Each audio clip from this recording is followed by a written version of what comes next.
ఈ భక్తులలోన ఆనందగానము చేయును ఆదిశేయ శత్రువులకు అవమానము కలిగించును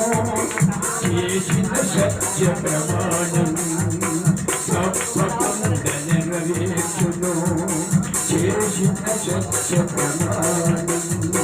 తప్పకుండా నెరవేర్చును ఎంతటి